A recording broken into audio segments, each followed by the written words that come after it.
أعوذ بالله من الشيطان الرجيم. بسم الله الرحمن الرحيم.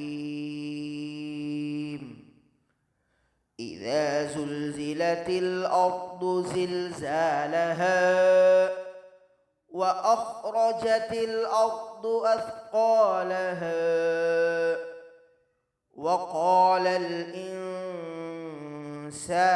ما لها يومئذ تحدث أخبارها بأن ربك أوحى لها يومئذ يصدر الناس أشتاتا ليروا أعمالهم فمن يعمل مثقال ذرة خيرا يره ومن يعمل مثقال ذرة شرا يره.